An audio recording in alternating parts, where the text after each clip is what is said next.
So yes, I have a seventh generation background. I'll be taking a lot of our staff. This is National Staff Conference from around the country, from Princeton to UCLA. Our staff are descending in Salt Lake right now, and our conference begins tonight. And I'll be taking some of them down to the Salt Lake Cemetery to see my ancestor, whose eulogy was given by Brigham Young and Taylor, the second and third prophets of the LDS Church. So my family says I come from healthy stock. He had 5 wives and 36 children later. I'm a descendant, so we can see the tombstones of all those wives as well. Interestingly, ideas have consequences. Ideas have consequences. Bad ones make victims. Good ones can transform lives, societies, and entire civilizations. Examples of that: next month, July 4th, we will be celebrating what anniversary? 250th anniversary of this country since the signing of the Declaration of Independence. John Adams and Thomas Jefferson both died on exactly the same day on the 50th anniversary of that signing. Amazing. They looked back, wondered, would this thing continue? 250 years later, the Declaration of Independence is nothing more than an idea. But ideas don't stay in the realm of ideas. They get fleshed out. We think about World War II. We just, pass a holiday, Memorial Day or Veterans Day, and we think about D-Day and the landing in Normandy. What Hitler did was not about tanks and guns. It was about ideas. Ideas have consequences. Bad ones make victims. Good ones transform lives, societies, and civilizations. Jesus said, "You shall know them by their fruit." I've recently, let me just push forward here on this. Oh, wrong, there we go.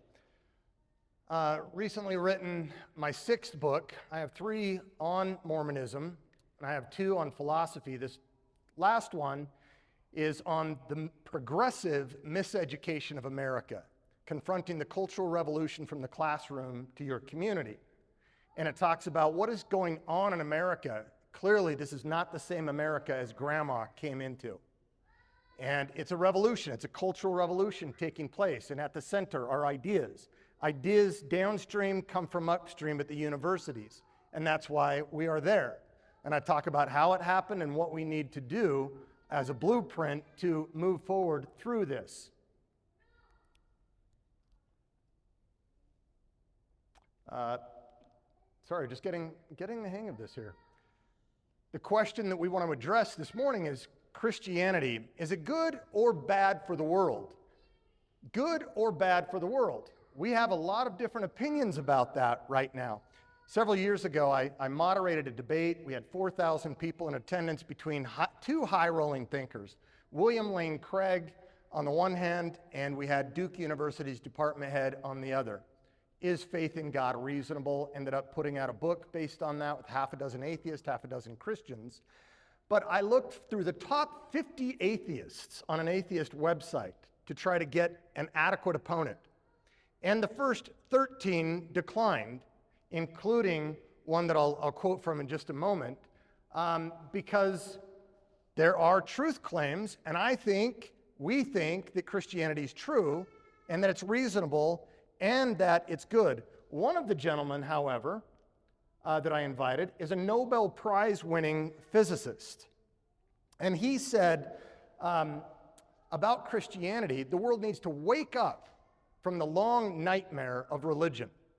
Anything we scientists can do to weaken the hold of religion should be done and may in fact be the greatest contribution to civilization. Wow, a Nobel Prize winning physicist. The greatest contribution to civilization isn't something in science, isn't something in physics. It's the eradication of religion, because religion is just that bad.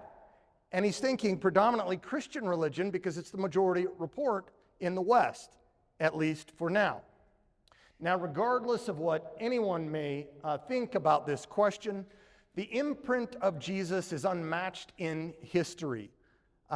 Regardless of one's evaluation, the greatest mark of history seems to be that. Earning a PhD and speaking 8 languages by the age of 22, Yale historian Jaroslav Pelikan minced no words in his book when he said this. Oh, wrong. Back. There we go. Regardless of what anyone may personally think or believe about him, Jesus of Nazareth has been the dominant figure in Western culture for almost 20 centuries. If it were possible with some sort of super magnet to pull up out of that history every scrap of metal bearing at least a trace of his name, how much would be left? And so then we have, following him, Harvard psychology professor and Jewish atheist, yes, that's possible, but you have to redefine one of those terms. Steven Pinker authored a recent bestseller called Enlightenment Now, The Case for Secularism, Humanism, and Progress.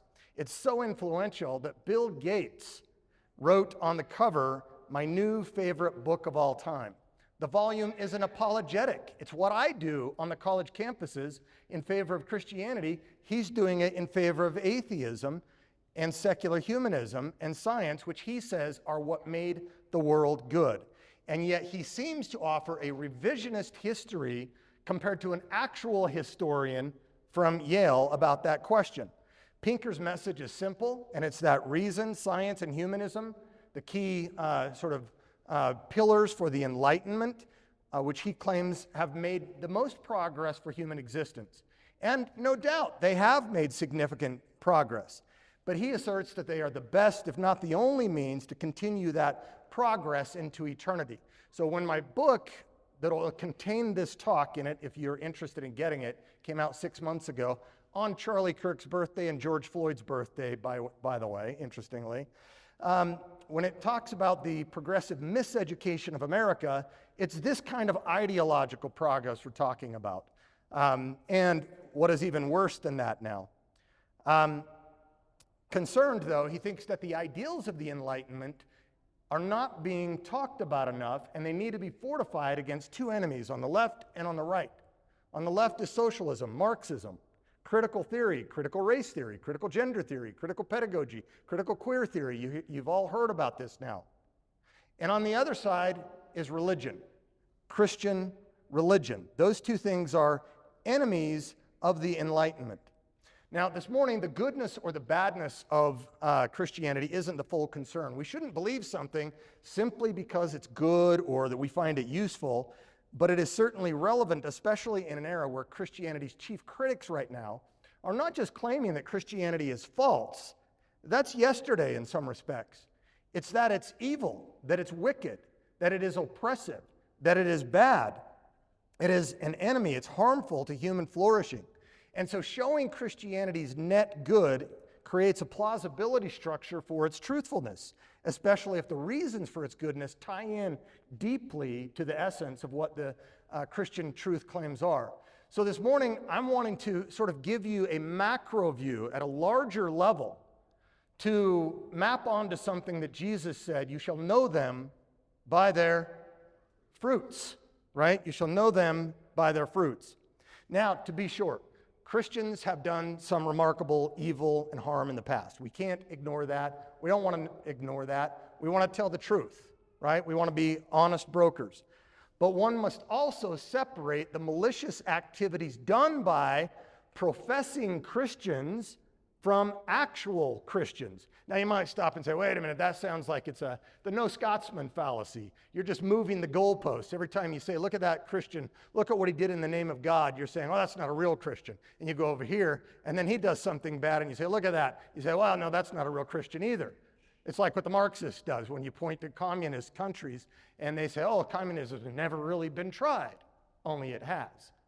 But this is a legitimate response from Christians if they're not doing it willy-nilly and obnoxiously, because there is a difference between someone who professes Christ and someone who actually has a relationship with Christ and follows Christ.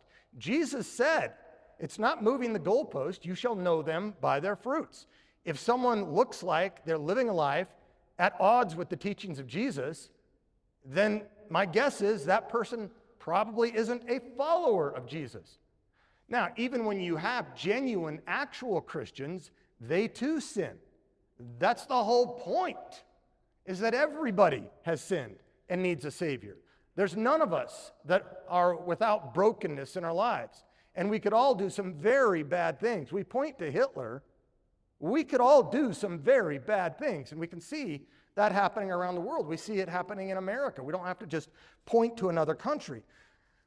But at the end of the day, if you're going to disparage Christianity, you need to go not after just the professing fake Christian believers or even the actual true Christian believers who are fallen themselves. You need to go after Jesus. And he's one that I think merits consideration. The biggest movement in human history is the movement of Jesus, secular or religious. Now, the existential question about God asks whether God exists. In Christian apologetics, that's a fancy word for saying why I believe what I believe, reasonable faith, we're always bantering back and forth on arguments for and against God's existence. This morning I had breakfast with an atheist friend of mine, and we were furthering our conversations on this. But the axiological question about God addresses the question of what value impact God's existence does or would have on our world. And there are two answers to this, the protheism and the antitheism. And you can figure out what those are. The protheistic view is that God's existence does or would have value added to our world. And antitheism is, no, it would detract from it. Religion poisons everything, Christopher Hitchens said.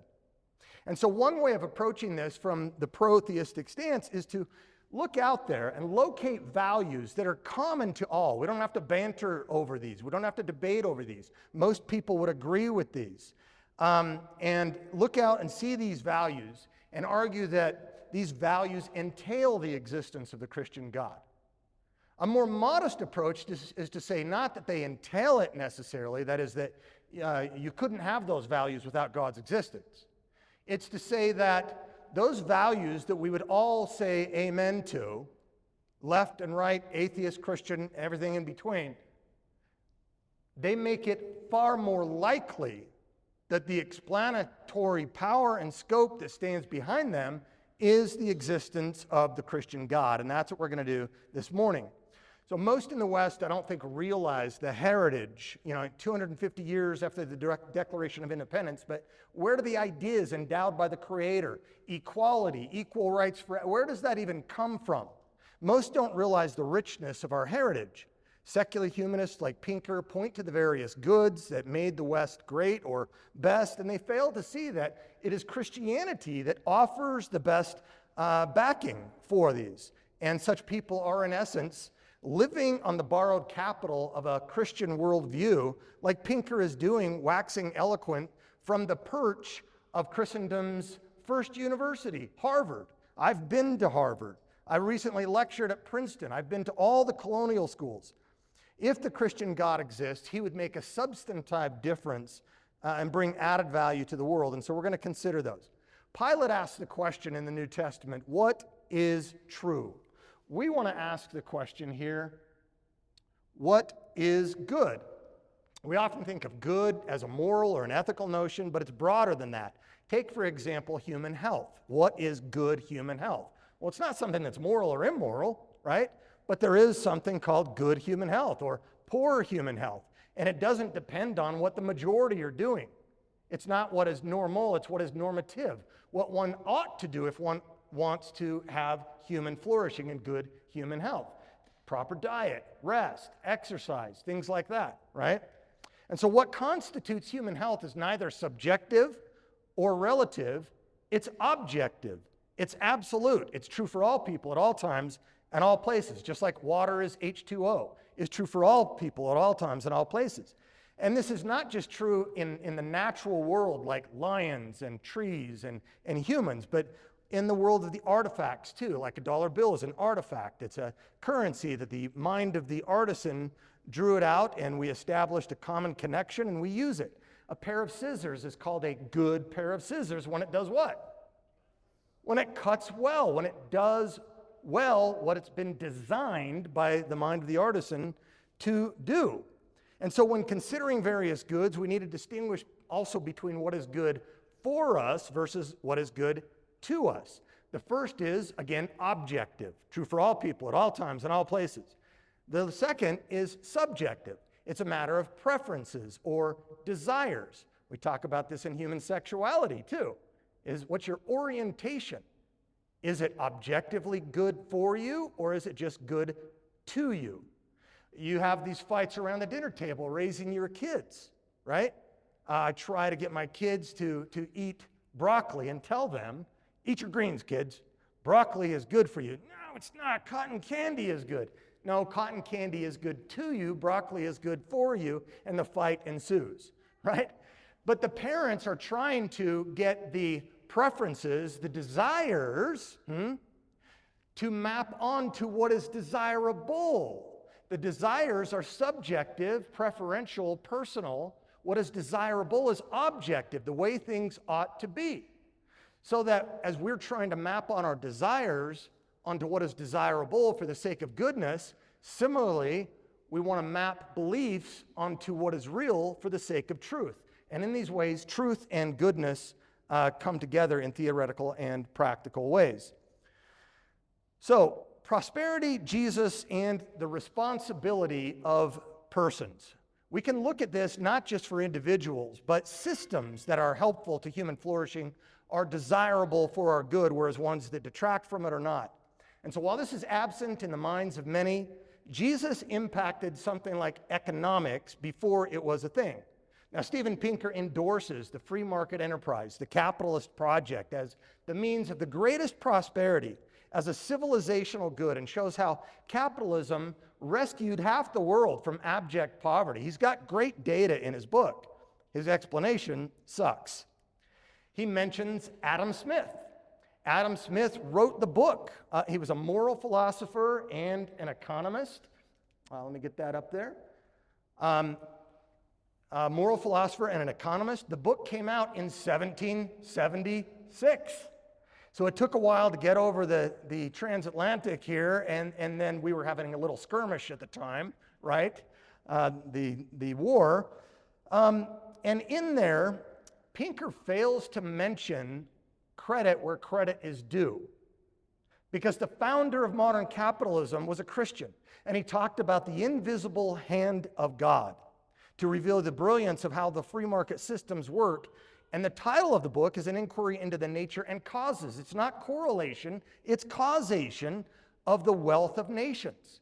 And again, we're having a little skirmish here. So it took a little while for like Alexander Hamilton and others to get the book, to open it up, have a time of peace where they can read it. And before long, they started employing this stuff in this little nimble, small enough country to put it to work.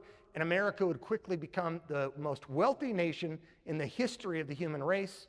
And it hasn't stopped since then. And other countries, even communist countries like China, have a quasi-capitalist economy with a communist government because they found that it works. Over a century later, sociologists were apt to explain this phenomenal growth of wealth in the world. And so in the late 18th and 19th centuries, most of the world was not just in poverty. I mean, you don't think about that because of where we live today. We hit Starbucks on the way here. Most of the world was in abject poverty in the 18th and 19th centuries. But now billions have been lifted out thanks to free market enterprise, and billions more through private charity. Now, Pinker likes to credit this to secularism, but his Harvard colleague and department head of economics recently wrote a book, Benjamin Friedman, defending the vital role of Christianity in the birth of capitalism, even if the contemporary scene has long since divorced it from its origin. We might say that the contemporary scene is living on borrowed capital of the Christian worldview.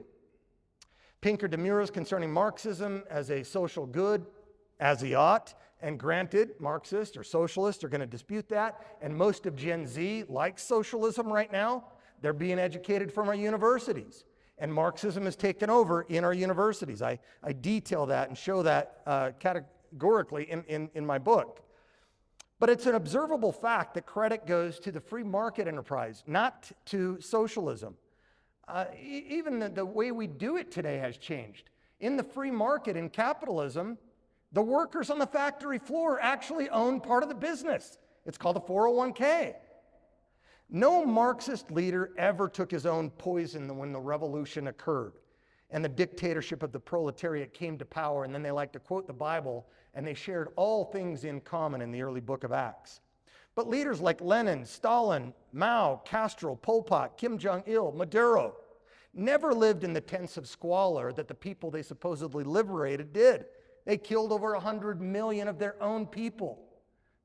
Some ideas are good, some make victims. From Marxism's socialist impetus of non-charitable, coercive, statist redistribution, from each according to their ability, to each according to their need. We're going to play Robin Hood. Rob from the rich and give to the poor. Only now we're going to spread it through race, class, sex, gender, ethnicity, and so forth. Jesus modeled giving by giving himself. The early church followed on down the line throughout history. We have the writings. We can show this has happened. We might say that in the tale of two Jews, because Marx was raised as a Jewish Christian in his heritage, Jesus was the better of the two Jews to understand the principles of Judaism. They gave to the poor through voluntary charity. The scriptures teach that if a man doesn't work, he doesn't eat.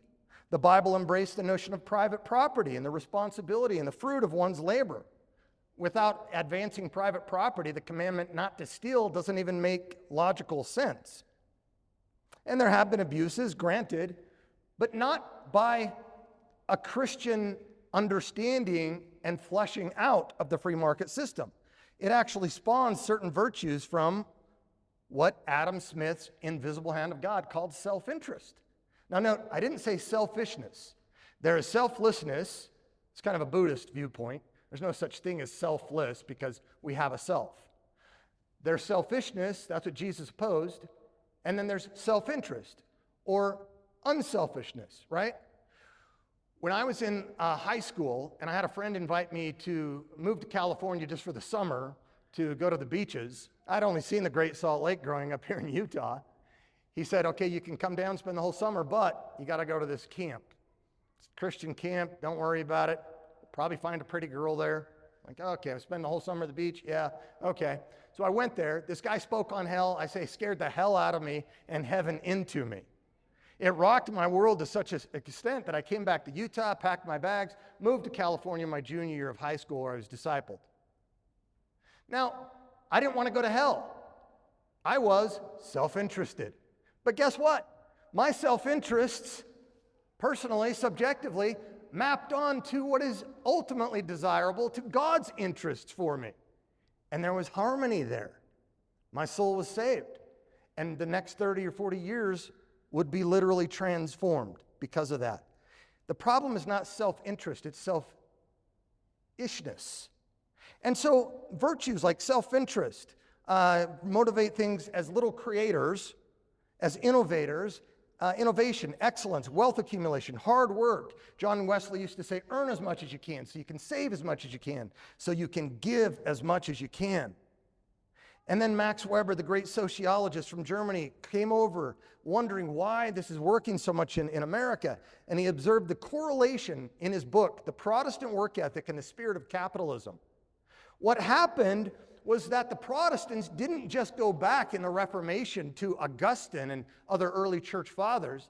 They went all the way back to Genesis, where work was a form of worship before the fall. Work is a good thing. It's not a product of the fall.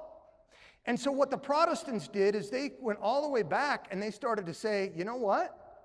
To serve God full time, you don't need to be a priest or a missionary only.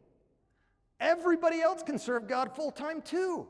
We just have to understand every member is a minister, the priesthood of all believers, Revelation 1:6. And that every job should be thrown out and be called not a job, but a calling, not an occupation, but a vocation. And so the Protestant movement gave a spiritual baptism to the whole notion of work, and all of a sudden these people are working like a beaver thinking that they're doing this to the glory of God. And that's why the principles behind it started to work and spread from America to the rest of the world and have never stopped. Now, we're having problems, aren't we? As we throw God out, we're going to start to have problems. If you want God's best for your life, you need to do things God's way. This Protestant Reformation then opened up the door to people like, the author of The Wealth of Nations, and then to the Americans and beyond. So it doesn't really matter today whether Main Street or Wall Street fail to give explicit reference to their Christian heritage. They're living on the borrowed capital of a Christian worldview. And capitalistic greed doesn't make sense when operated by the right person holding the ideas, because the Bible says the worker is worthy of his wages and that we should treat our workers well. I would say that Jesus, not secular humanism, is the greatest motivator for charitable distribution of wealth in human history. As a Jew, he embraced the sanctity of human life. Why? Genesis 1:26. That's why all lives matter. Yes, black lives matter. Yes, white lives matter. Yes, polka dotted and striped lives matter. But the only reason they matter at all is because we're created in God's image, endowed by our Creator with inalienable rights. As a Jew, he embraced the sanctity of human life, a high view of humanity, and a provisional Christian humanism, not secular humanism, whereby property ownership was a matter now of stewardship. And we talked about that earlier. Get the app. Be stewards of your finances here at church and around the world. We have a responsibility owed to others. He taught and demonstrated the highest form of love, agape. Christianity is the biggest movement in history, and followers follow, having substantial value impact on civilization. We could say it's predictable. As a compassionate Jewish community, emerged very early on. This is recognized even by the Jewish atheist philosopher at Princeton. I was just at Princeton lecturing. I was talking actually on this topic as well, and Singer was one of the guys I tried to invite to Purdue for that big debate that I moderated. His book, look at the title there, as a Marxist sympathizer and a good Jewish atheist, he says, the doctrine of the sanctity of all human life and the seriousness, it's, by the way, if you can't read it, it's called the unsanctifying of human life. This is the most famous moral philosopher alive today, by the way. The doctrine of the sanctity of human life and the seriousness with which the killing of any member of our species is regarded mark off the Christian ethical and cultural tradition from almost all others. That very many different societies have seen no moral objection to abortion and infanticide is, I think, well known. Even if we restrict our attention to infanticide, killing babies after they've come out of the womb, the list is almost endless. Both Plato in the Republic and Aristotle in his Politics proposed that the state command the killing of deformed infants. We kill 2/3 of all Down syndrome babies in America now. Many European countries do 100%. Why? Because the sanctity of human life has been replaced by the quality of human life over which we are the judge. We find nothing resembling the doctrine that all the lives of all born of human parents are sacred in the pre-Christian literature. He said it, not me. There can be no doubt that the change in European attitudes to abortion and infanticide is a product of the coming of Christianity. He said it, not me. Most famous moral philosopher alive, an atheist, who also wrote an article commenting on Dearest Pet, by the way. So long as it's mutually consensual and there's no harm inflicted on the animal, there's nothing wrong with a little Friday night romance. Animals, yes. Ideas have consequences. So Christian humanism. Sorry, I should have forwarded that more so you could read the whole thing.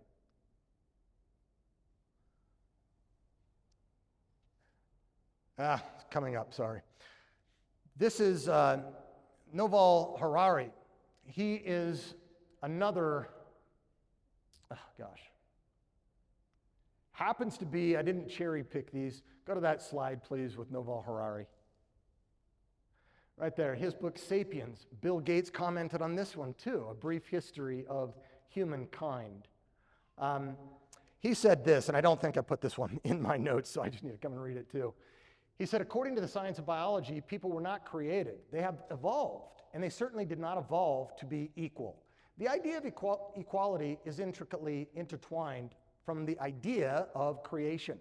The Americans got the idea of equality from Christianity, which argues that every person has a divinely created soul, and that all souls are equal before God. However, if we do not believe in the Christian myths about creation, God, and souls, what does it even mean that all people are equal? Evolution is based on differences. There are no such things as rights in biology. There is no such thing as liberty in biology.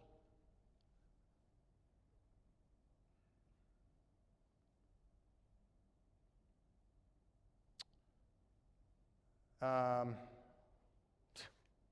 having a hard time here. I'm just going to come back to this.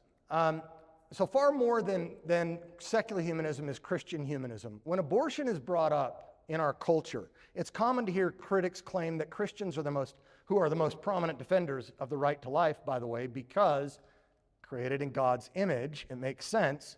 They say that we're concerned only for the preborn, not for the postborn. And the critic's favorite scathing aphorism is, life begins at conception and ends at birth. But nothing could be further from the truth on this. There are over 600 Planned Parenthoods in the country that offer health services in addition to beheading, ripping off limbs, and burning alive babies, the elaborate methods used in abortion of these women's health organizations. But there are over 3,000 centers that offer only genuine women's health and not a mixed bag of the Grim Reaper with medical care to boot.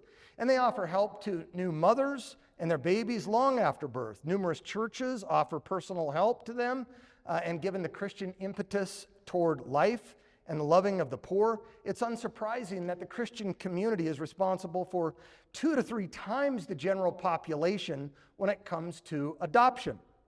Critics should consider the name of the hospital. We all went through COVID. Think of the name of the hospital you were born in, or the hospital that you went to in COVID, or that you visited someone.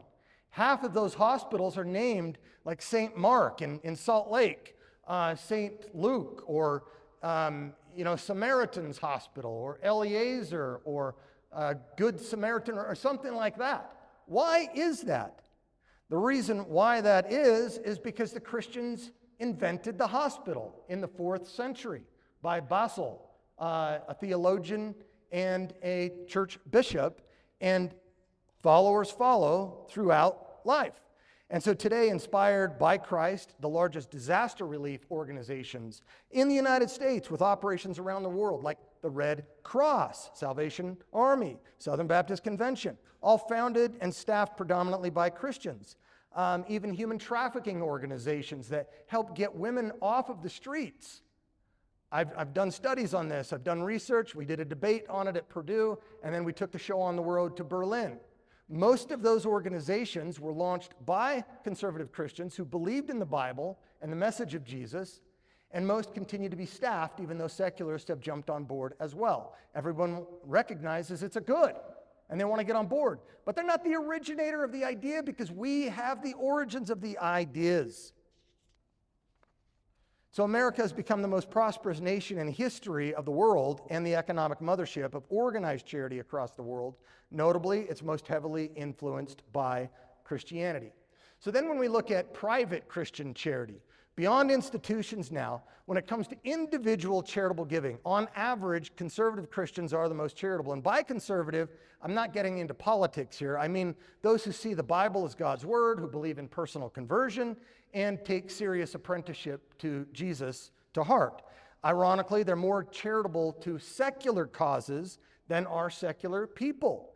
And this goes even beyond monetary giving to like the giving of blood. If there's a blood drive at work, statistically, they're the first and the majority to sign up. One professor who was at Syracuse, now is at Harvard, who was on the left politically, Arthur Brooks, he says that in all of his research, and he's done scholarship in philanthropy for 40 years in Europe, in Canada, and in America, he says that there is, in years of research, I have never found a measurable way in which secularists are more charitable than religious people.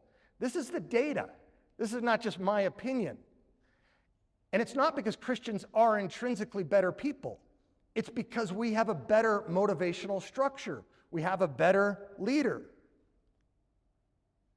And so he goes on to get some stats that I share here.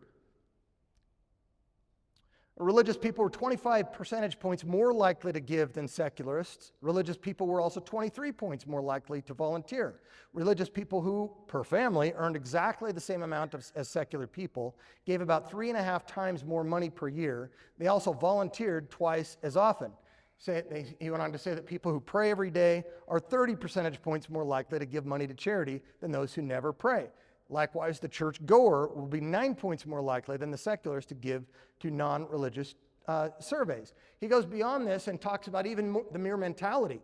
Those who have a view of government, that it's government's job to give to the poor, versus those who are skeptical toward the government's job and think that it should be individuals and churches and private charity, guess which people will give more? Almost invariably. Those who are skeptical toward government. Those who think it's government's job don't give themselves because they think it's the government's job. And as Margaret Thatcher said, the problem with socialism is that you eventually run out of other people's money and then you got to come for yours. And so this is data-driven. People who have children on average are more generous than those who don't. Due to biblical convictions, let's just face it, Christians like sex. We proliferate in baby making. Why? Because we have a theology of sex, not just a sociology of sex. We have a theology of the family.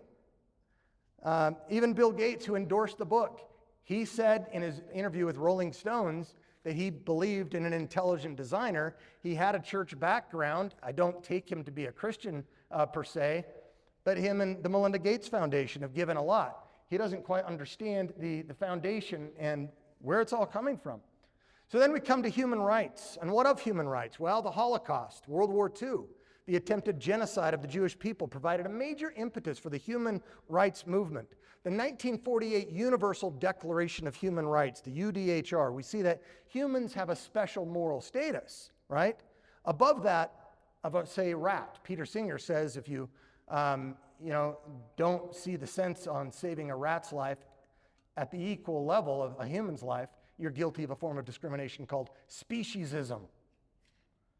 They recognize the inherent dignity and of the equal and inalienable rights of all members of the human family, grounding the dignity in human nature as such in virtue of being made in God's image. And guess what? It's no accident that the primary architect of the UDHR was Charles Malik, who has the Guinness Book of World Records of honorary doctorates, over 50. He did his doctorate in philosophy at Harvard. He was the senior architect, and guess what? He's a Christian. Again, not that Christians are better people. They have a better worldview, better ideas, and a better leader. And so I'm not making the Christian the hero here. I'm making Jesus the hero. It's the inalienable rights that we find in the Declaration of Independence that we're about to celebrate 250 years. The state cannot take away your rights because they never had the right to give it in the first place. It was endowed by our Creator.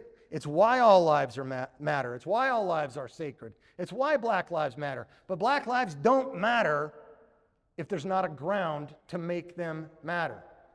And then you want to ask the question, do black baby lives matter?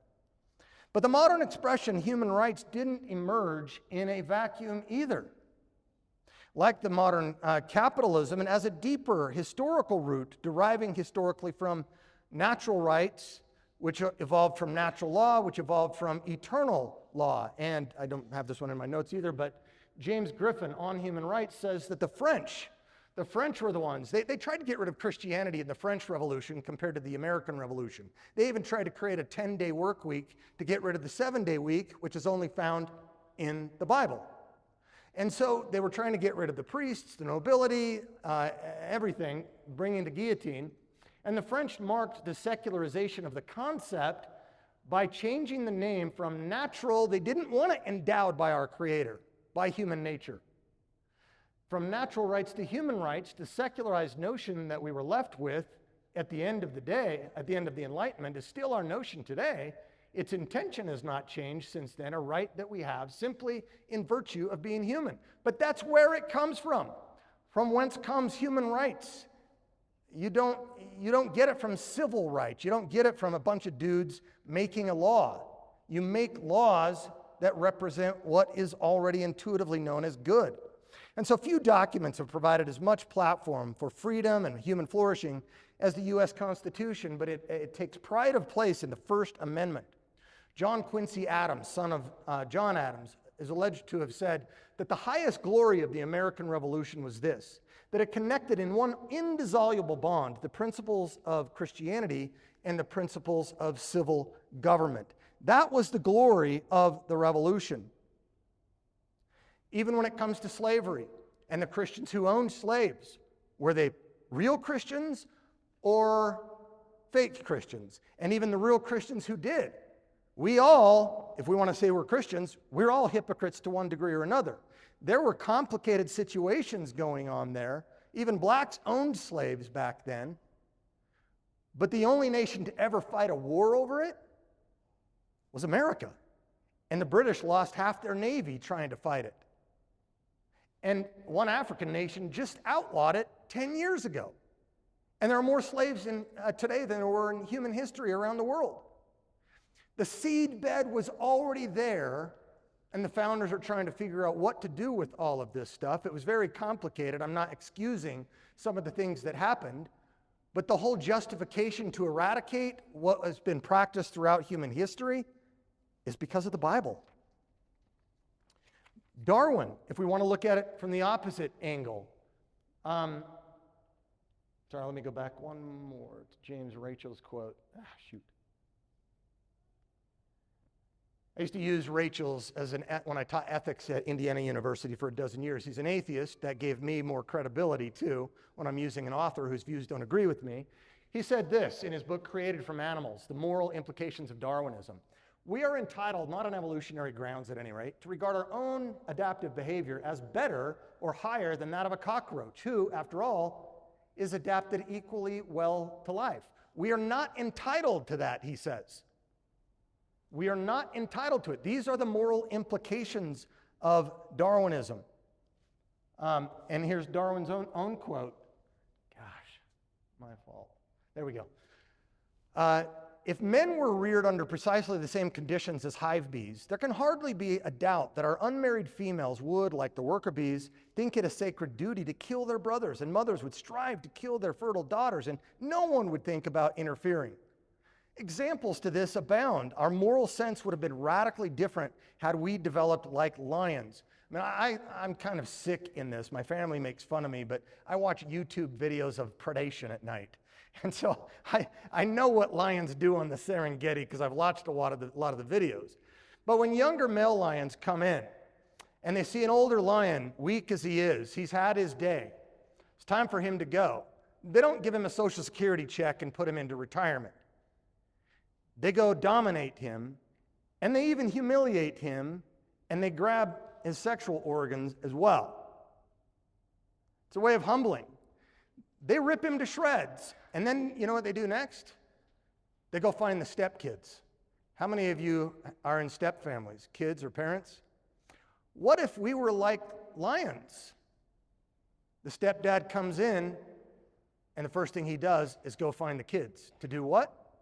To kill them, because he wants to spread his own seed. And in a book called A Natural History of Rape that came out a couple of years ago, giving a biological case for sexual coercion, the authors quickly said, we're not saying we advocate this thanks to nature having evolved over so many years, but if God does not exist, everything's permissible, and this is the explanation for rape. It is that the strongest male in any population seeks to perpetrate as many females as possible to perpetuate its DNA. In other words, perpetrate in order to perpetuate.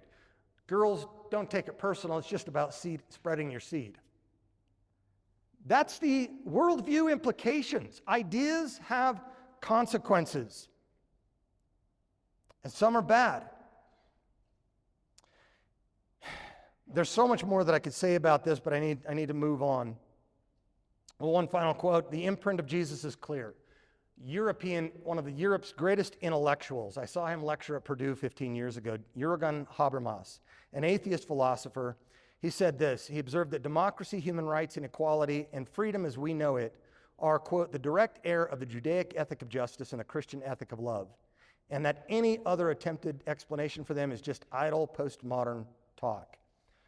Now, having said that, I want to fast forward on a number of things, and at this point, just because of where we're at with respect to time, I want to just talk through this. Maybe I'll grab a picture of, well, heck, I may as well.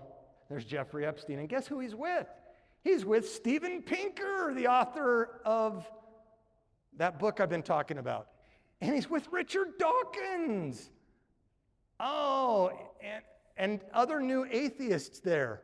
Isn't that interesting? A good selfie sometimes just good to show. Ideas have consequences. Richard Dawkins, in his newest book, talks about the divine spy camera theory. He hates to admit it, but now he does, that Christians are actually good people. Why? He says because they think that God is looking over their shoulder. But he now has to come to grips with the data. Richard Dawkins now claims to be a cultural Christian. Elon Musk claims to be a cultural Christian. Jordan Peterson, an existentialist Christian. Various people, cultural Christians. It's like it's cool now. It used to mean, a fake Christian, just one that you've grown up with, but you don't take it seriously yourself. But now, because they've seen how ideas flesh out into society and civilization, and America is at a crossroads in a cultural revolution, they don't like what they're seeing from the Islamism on the one end, look what's happening in Europe, or the socialism on the other end. And so they're now starting to come back to the middle, and they're wanting to reconsider the foundations. See, Richard Dawkins likes the fruit of Christendom now. Who doesn't when you get to compare them on a macro level? But he thinks he can continue to get the fruit from the grocery store, in the apple aisle. You can't. You can't get the fruit apart from the root. And so we could go on and talk even about rationality and the rise of the universities. This is my area that I focus on. This is heavy in my book. I've been to all the colonial schools. I've taken pictures of their architecture. Look, just within a decade or two, from the Puritans landing in Massachusetts, which I've got an ancestor, yay. When they landed in Massachusetts, they then went and launched a small school called Harvard. And its motto was truth, veritas, capital T truth. What else would it be for the Puritans? All truth is God's truth. And then within a short period of time, they modified it to truth for Christ and the church. And that lasted for 300 years, longer than the history of this country. From 1636 to 1936, there was a 50-year ideological revolution that took over. Because our people, we didn't have PhD programs, we sent them all over to Europe, typically Germany, the most formally educated country in the history of the world at the time. And there we have Kant and Marx and Engels and Freud and Nietzsche, God is dead, and this Freudian sexuality that we're now experiencing more and more. And our guys came back with their PhDs and dominated Harvard, Princeton, Yale, Columbia, and so forth, and had to kick out the founders, and they all had to go start new colleges. And then at the same time, something new and nefarious was happening in the 1920s and 1930s, once again in Germany. And it was called the Frankfurt School of Critical Theory, critical race theory, critical gender theory, critical pedagogy. One thing led to another. Little mustache guy, Hitler, emerged to power. The global socialists, the Marxists, lost. The National Socialists, Nazis, that's what it means, won. They had to get out of town. Where did they go? Brandeis, UCLA, Columbia, and other places. And thus began the next 50-year march to the point where now they are starting to dominate the universities, and their ideas are dominating.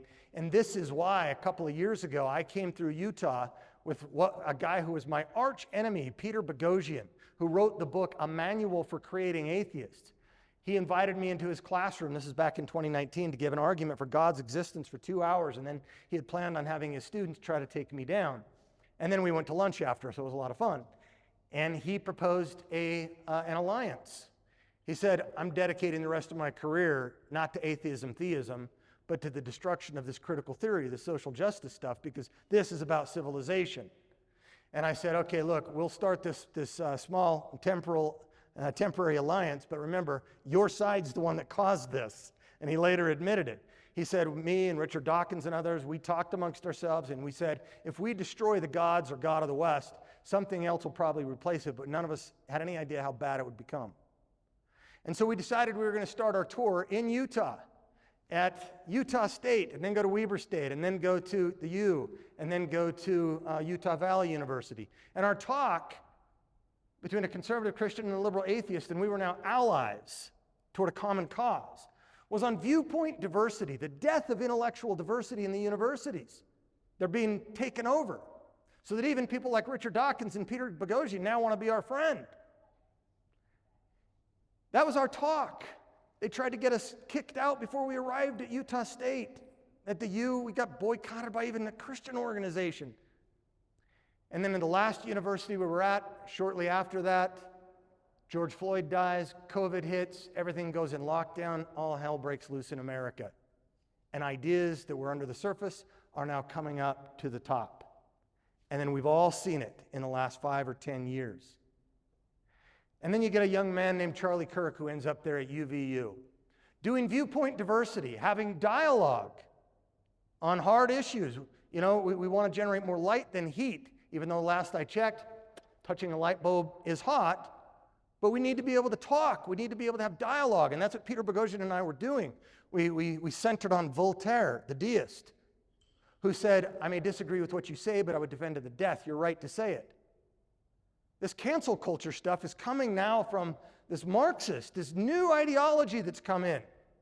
And it's taken over in politics, in corporate world, even into the churches, the campus ministries, and the seminaries. We are in a cultural revolution in this country. And the biggest jab right now is that Christianity, it's not just that it's not true, it's not good. It's oppressive. It's wicked. And that's why we need a response, something like this that helps us to be able to see that no, it was Christians that founded the universities. In fact, for the first 200 years, every college president was a member of the clergy. And up until 1880, church and chapel attendance were still required.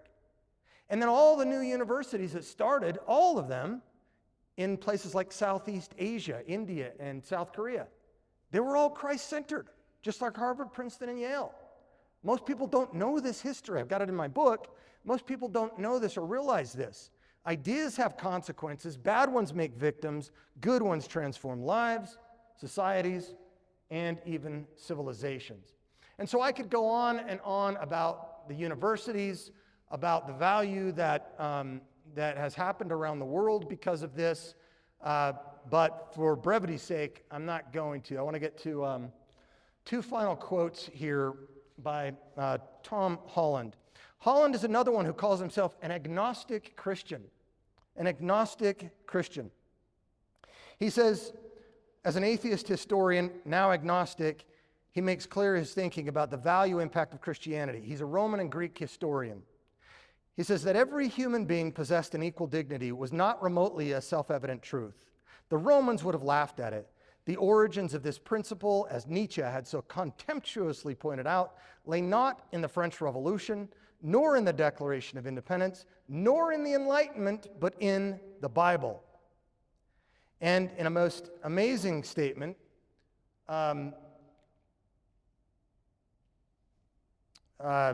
he profoundly rebuffs Christianity's critics like Pinker. The founding conviction of the Enlightenment, that it owed nothing to the faith into which its greatest figures had been born, increasingly came to seem to me unsustainable.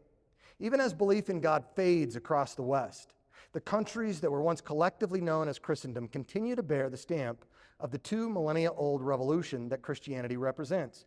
It is why we generally assume that every human life is of equal value. In my morals and ethics, I have learned to accept that I am not Greek or Roman at all, but thoroughly and proudly Christian. That is pretty amazing. They see the fruit of Christendom, but they don't want to go to the root. And so I end with this quote, if the worship team wants to come up, with this quote by St. Anselm, the philosophical theologian in the 11th century, who said that Christ paid the debt he did not owe because we owed a debt we could not pay. That's why followers follow. That's why the Christian movement is so robust at creating a demonstratively better world. It's not because Christians are better people. It's because we have a greater motivational structure and we follow a better leader whose imprint in world history is unmatched by anyone. Let's pray. God, we thank you for this time. We thank you for your grace upon us. We thank you for your love to undeserving people. We thank you, God, for your truth. And that, Lord, you've left us with a witness that Christianity is good, that it's reasonable, and that it's true. Help us to have a passion to continue to be a follower who follows Jesus all the way out. In Jesus' name, amen. Thank you for joining us. We invite you to worship with us at Cornerstone Bible Church in West Point, Utah. For sermons, events, and ways to get involved, visit our website at cornerstoneofutah.com. See you next time, and may God bless you.